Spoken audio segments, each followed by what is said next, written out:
So hello students, very good morning. मैं हूं प्रशांत Gautam. I hope आप सब स्वस्थ होंगे, मस्त होंगे और बढ़िया होंगे। तो चलिए आज हम जो है हमारा प्रेजेंट टेंस और पास्ट टेंस जो था वो पूरा उसका हम चारों जो सेंटेंस थे, मतलब चारों टाइप थे और उसके जितने भी सेंटेंस थे वो हमने अच्छे से बेहतर तरीके से क्लियर करके आप सभी को समझाया और पढ़ाया। तो आज हम पढ़ने जा रहे हैं फ्यूचर टेंस के बारे में। कौन सा टेंस? मतलब टेंस के 3 पार्ट होते हैं, प्रेजेंट, पास्ट, फ्यूचर। तो आज हम किसके बारे में पढ़ने जा रहे हैं भैया?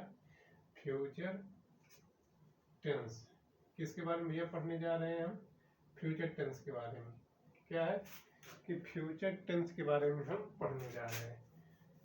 फ्यूचर की स्पेलिंग थोड़ा देख लीजिएगा। फ्यूचर की spelling FUTURE, future tense, TENSE, tense. तो फ्यूचर टेंस, तो फ्यूचर टेंस की जो स्पेलिंग है इसको लोग फुटुरे पढ़ते हैं। थोड़ा सा इसको जो है फ्यूचर टेंस की स्पेलिंग कुछ इस प्रकार से है, तो ये आप थोड़ा सा लर्न कर लीजिएगा, ये थोड़ा सा इम्पोर्टेंट फ्यूचर टेंस। ठीक, तो आज हम आप सभी को फ्यूचर टेंस के बारे में पढ़ाएंगे। तो फ्यूचर टेंस क्या होता है? जैसे हमने क्या किया कि प्रेजेंट टेंस के बारे में बात किया, तो प्रेजेंट टेंस क्या होता है? प्रेजेंट टेंस का मतलब ये हो गया कि जो वर्तमान में जो जो समय जो चल रहा होता है उसको क्या हो गया?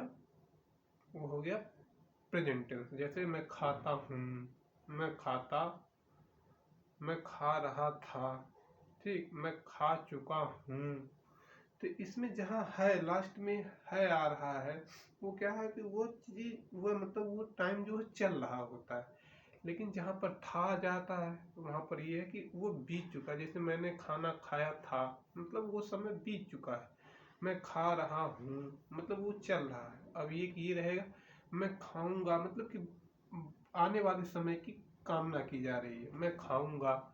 तो मीन्स आप सभी को डिफरेंशिएट हो रहा होगा कि प्रेजेंट टेंस में लास्ट में है आता है और पास्ट टेंस में था और फ्यूचर टेंस में गा गी आएंगे। आई होप आपको समझ में आया होगा कि मतलब कि मैं खाना खाऊंगा, मैं घर जाऊंगा, मैं खेलूंगा। मीन्स वो प्रेजेंट टेंस में मतलब कि वो वर्तमान में नहीं आ रहा है, ना तो वो बीता है, वो आने वाला है। क्या है कि ना तो वो चल रहा है ना तो वो आएगा, वो मतलब ना तो वो चल रहा है ना तो वो बीत चुका है, वो आने वाला समय है। तो आने वाले समय को क्या हम कहते हैं? Future tense. इसको हिंदी में अगर हम बात करें तो इसको हिंदी में क्या कहेंगे? भविष्य,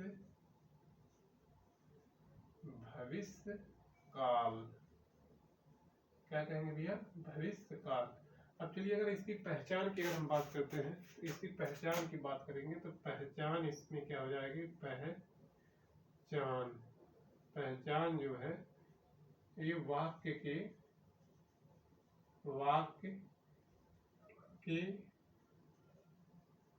अंत में, वाक्य के अंत में गा गी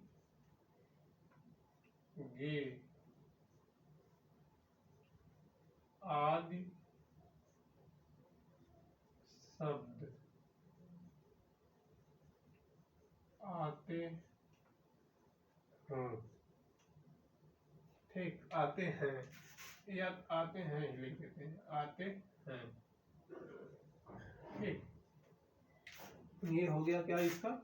ये इसकी पहचान हो जाएगी। अब हम हेल्पिंग वर्ब की बात अगर हम करते हैं तो हेल्पिंग वर्ब में जो सहायक क्रिया होती है, सहायक क्रिया क्या हो जाएगी? Helping verb. हेल्पिंग,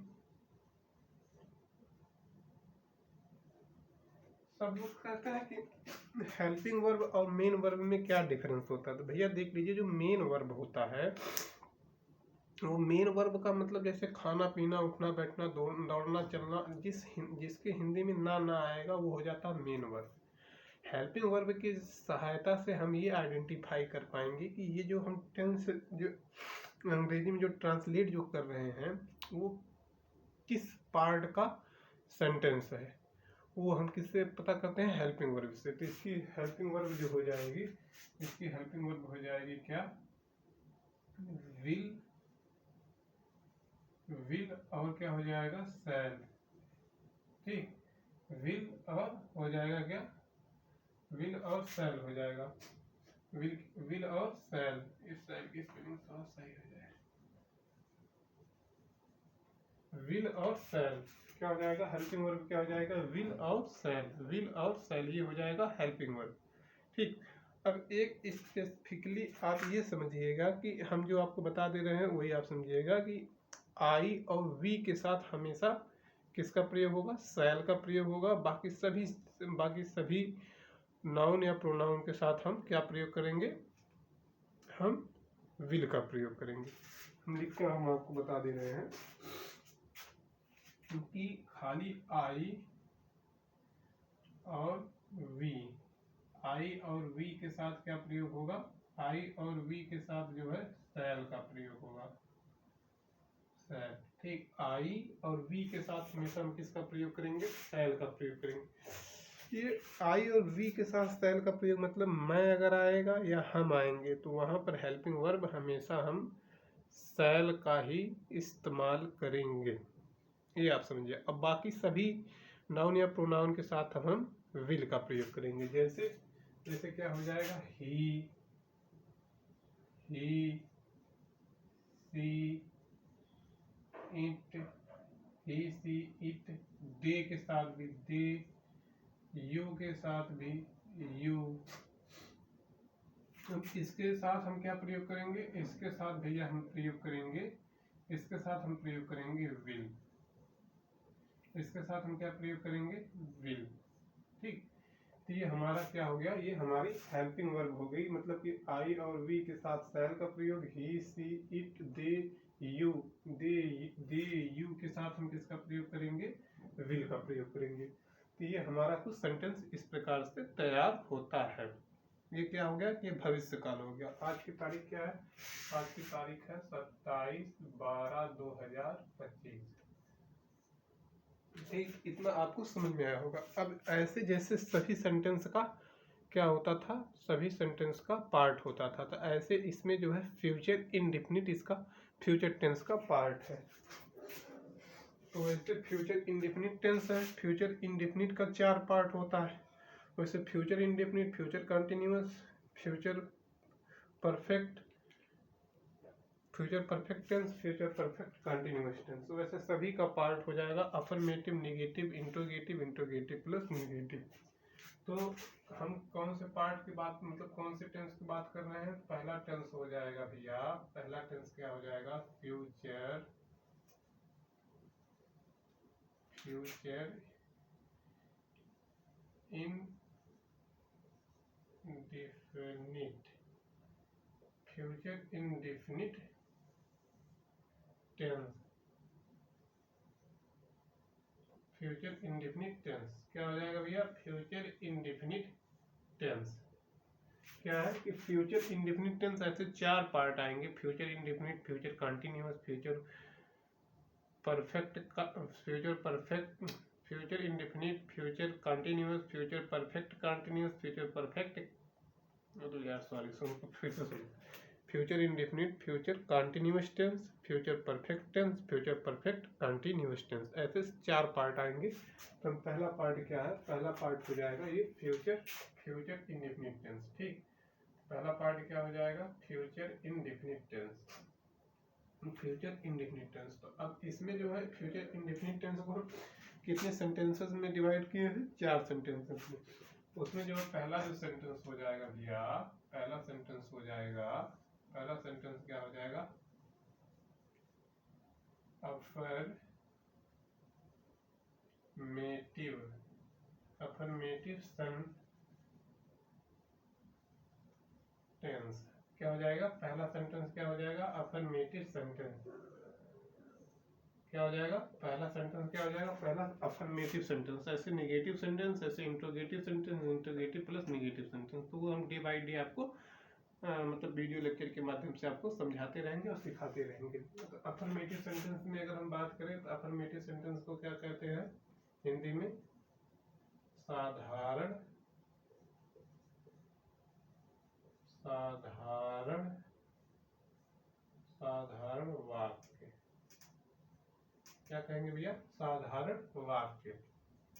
एक ये और आप समझे, ये जो साधारण वाक्य का मतलब आप ये समझिएगा, ना तो इसमें जो है नहीं शब्द आएंगे, ना तो इसमें प्रश्न पूछा जाएगा, एकदम साधारण रहेगा। उसमें कोई एक सिंपल सेंटेंस होगा, मतलब साधारण, उसमें कुछ पूछा या प्रश्न की बात नहीं की जाएगी, ना तो उसमें नकारात्मक शब्द की मतलब नकारात्मक शब्द प्रोनाउंसिएट किया जाएगा। ठीक, आप इतना आपको समझ में आया होगा। तो चलिए अब एक इसका जो बेसिक जो स्ट्रक्चर होता है, इसका हम बेसिक स्ट्रक्चर लिख देते हैं, जिसके बेसिस पे आप क्या करेंगे, ट्रांसलेशन करना स्टार्ट करेंगे। तो इसका बेसिक स्ट्रक्चर कुछ इस प्रकार से है भैया। इसका बेसिक स्ट्रक्चर क्या हो जाएगा, इसका बेसिक स्ट्रक्चर जो है क्या हो जाता है, सबसे पहले हम क्या लिखते हैं, सब्जेक्ट, फिर क्या हो जाएगा, विल, फिर क्या हो जाएगा, शैल, फिर क्या हो जाएगा, वर्ब की फर्स्ट फॉर्म, फिर क्या हो जाएगा, शैल, फिर वर्ब की फर्स्ट फॉर्म, फिर उसके बाद ऑब्जेक्ट, ऑब्जेक्ट, शैल, फिर वर्ब की फर्स्ट फॉर्म, फिर ये देख लीजिए, सब्जेक्ट विल, सब्जेक्ट फिर विल या शैल, फिर वर्ब की फर्स्ट फॉर्म, फिर ऑब्जेक्ट। हम इसी के बेसिस पे साधारण सेंटेंस का क्या करेंगे, साधारण सेंटेंस का हम ट्रांसलेशन करना स्टार्ट करेंगे। तो जैसे अगर पहले सेंटेंस की बात करें तो वह खाना खाएगा। अब चलिए, अब ये अगर हम पहले एकदम जीरो लेवल से शुरुआत कर रहे हैं कि ताकि आपको समझ में आए, टेंस आपको समझना है, ना कि रटना है, आपको समझ आना चाहिए। सबसे बड़ी बात यह है, अगर आपको समझ में आ जाएगा तो आप इससे बेहतर बढ़िया कर सकते हैं। तो वह खाना खाएगा। अब देख लीजिए कि वह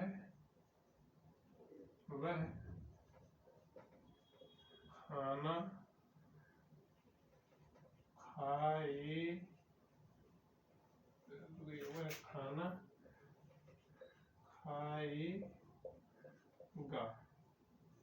वह खाना खाएगा। एकदम सबसे इजी है, एकदम सबसे इजी सेंटेंस। अब देख लीजिए, इसके वाक्य के अंत में क्या है, गागी गे आ गया ना। हम आपको बताए थे कि यहाँ पर वाक्य के अंत में गागी गे आएगा तो क्या हो जाएगा, वो फ्यूचर टेंस के फ्यूचर टेंस हो जाएगा। अब फ्यूचर टेंस, ये फ्यूचर टेंस हो गया। अब इंडेफिनिट टेंस में ये एकदम साधारण वाक्य, ना तो इसमें नहीं है और ना तो इसमें क्या है, मीन्स साधारण वाक्य है। अफर्मेटिव सेंटेंस मतलब साधारण वाक्य। ठीक, अब इसमें जो है क्या हो जाएगा कि अब इसमें आप समझिएगा कि इसमें गा घी गी आ रहा है, वह खाना नहीं खाएगा। ठीक, तो ये क्या हो जाएगा, ये इसकी पहचान हो जाएगी अफर्मेटिव सेंटेंस की। अब इसमें जो है क्या करेंगे, आप थोड़ा सा समझिएगा कि अगर इसको अगर हमको ट्रांसलेट करना है तो अब इसकी अंग्रेजी क्या होगी, वह की अंग्रेजी क्या होती है, ही। ठीक, अब हम आपको बताए थे ही, सी, इट, दे, यू के साथ क्या प्रयोग करेंगे, will, he will, he will. अब खाना की अंग्रेजी क्या हो जाएगी, ये हेल्पिंग वर्ब हो जाएगी, खाना की अंग्रेजी क्या हो जाएगी, eat, eat, he will eat food. Object क्या हो जाएगा भैया, फूड। एकदम यही एकदम बहुत ही सिंपल और सरल वाक्य, कुछ ऐसे ही इसका हम ट्रांसलेशन करेंगे कि वह खाना खाएगा, ही विल ईट फूड। ये फूड है, समझ लीजिएगा, ही विल ईट फूड, तो वह खाना खाएगा। और दूसरे सेंटेंस की अगर हम बात करें, दूसरा सेंटेंस क्या है, दूसरा, वे आज तुम्हें बुलाएंगे। अगर हम ऐसे करें दूसरे सेंटेंस में कि वे आज तुम्हें बुलाएंगे, वे आज तुम्हें बुलाएंगे, वे आज तुम्हें बुलाएंगे। अब इसका ट्रांसलेशन करना है तो अब कैसे करेंगे, अब सबसे पहले आपको सेंटेंस पहचानना आना चाहिए। अगर आप भैया सेंटेंस नहीं पहचान पाएंगे तो आप सहायक क्रिया, मतलब जिसे हम कहते हैं हेल्पिंग वर्ब का इस्तेमाल नहीं कर पाएंगे और आप टेंस नहीं, मतलब ट्रांसलेट आप नहीं कर पाएंगे। तो सबसे पहले हम देखते हैं, यहाँ पर पहचान करते हैं कि ये किस सेंटेंस का पार्ट है और कौन सा टेंस है। तो हमेशा ये हम देखेंगे कि यहाँ पर जहाँ था थी थे आएगा तहाँ पास्ट, जहाँ है आ जाएगा तहाँ लास्ट में वहाँ प्रेजेंट, जहाँ गा गी गे आएगा वहाँ पर फ्यूचर। तो यहाँ पर भैया गा गी गे आ रहा है, मतलब फ्यूचर टेंस हो गया। अब फ्यूचर टेंस हो गया, अब देखते हैं कि यहाँ पर कहीं नहीं तो नहीं लिखा है, नहीं लिखा। कहीं कोई प्रश्न तो नहीं पूछा गया है, नहीं पूछा गया है। मीन्स क्या हो गया, ये अफर्मेटिव सेंटेंस हो गया। इतना अगर आपको समझ में आता है तो आप अपने आप ट्रांसलेशन करने के काबिल हो सकते हैं। अब देख लीजिए, अब यहाँ पर आज वे आज तुम्हें बुलाएंगे। अब इसका ट्रांसलेशन अगर हमको करना है तो वे की अंग्रेजी क्या हो जाएगी, दे, THEY, दे। अब दे के साथ क्या प्रयोग करेंगे हम, will, they will, they will, they will. अब यहाँ पर वर्ब क्या है, वर्ब क्या है यहाँ पर, वर्ब क्या भैया, वर्ब क्या है, वर्ब क्या है, वर्ब भैया बुलाना। बुलाना की अंग्रेजी क्या हो जाएगा, कॉल। किसे बुलाएंगे, किसे बुलाएंगे, किसे बुलाएंगे, तुम्हें बुलाएंगे, मतलब ऑब्जेक्ट हो जाएगा। तो कॉल तुम्हें की अंग्रेजी क्या हो जाएगी, यू। तो दे विल कॉल यू। अब ये समय है, समय का मतलब आज, आज का मतलब आज जो चल रहा है, आज तुम्हें वो बुलाएंगे। ठीक, तो आज का क्या हो जाएगा, आज का they will call you today. आज का क्या हो जाएगा, टुडे। तो ये हमारा सेंटेंस बनकर तैयार हुआ, मतलब they will call you today, they will call you today. वो आज तुम्हें बुलाएंगे, they will call you today. I hope आपको ये सेंटेंस समझ में आ रहा होगा। हम एकदम 0 लेवल से स्टार्ट कर रहे हैं और हायर लेवल तक ले जाएंगे। आपको समझ में आना चाहिए, बस सबसे बड़ी बात ये है, आपको समझ में आना चाहिए। क्योंकि कुछ बच्चे ऐसे होते हैं जिनको टेंस नाम सुनकर ही उनकी बत्ती गुल हो जाती है। तो आप वो समझिएगा कोई ऐसी बहुत बड़ी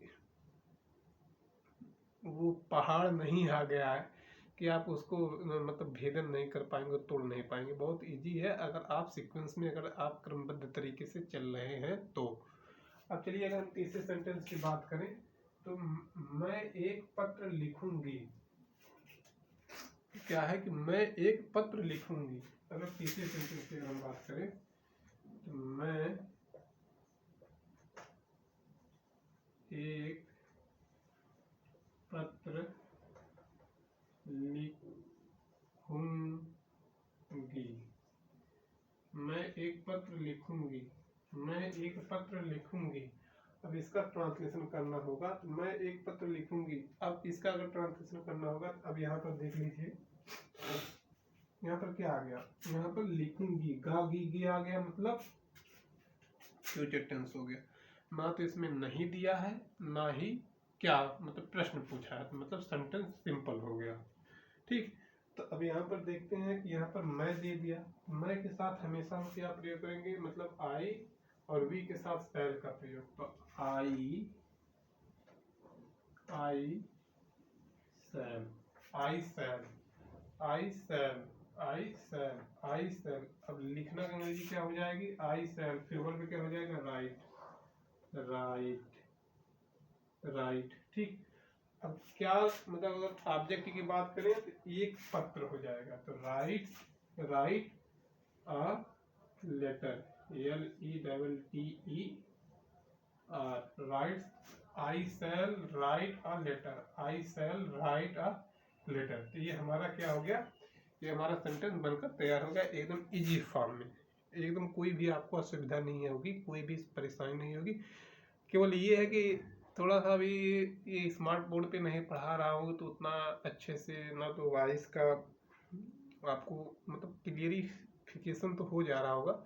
लेकिन अब लोग बहुत जितने भी अध्यापक है, टीचर, वो स्मार्ट बोर्ड पे पढ़ाते हैं तो इसका वैल्यू थोड़ा सा कम हो गया है। लेकिन जो कंटेंट जो दे रहा हूँ भैया वो एकदम परफेक्ट है और सही है। ठीक, तो आई शैल राइट अ लेटर, तो ये हमारा सेंटेंस कुछ ऐसे ही। तो अरे मैं एक पत्र लिखूंगी, हाँ, आई shall write a letter. Last हम तुम्हारी मदद करेंगे। अगर हम चौथे सेंटेंस की बात करें तो चौथा सेंटेंस क्या हो जाएगा कि हम हम तुम्हारी मदद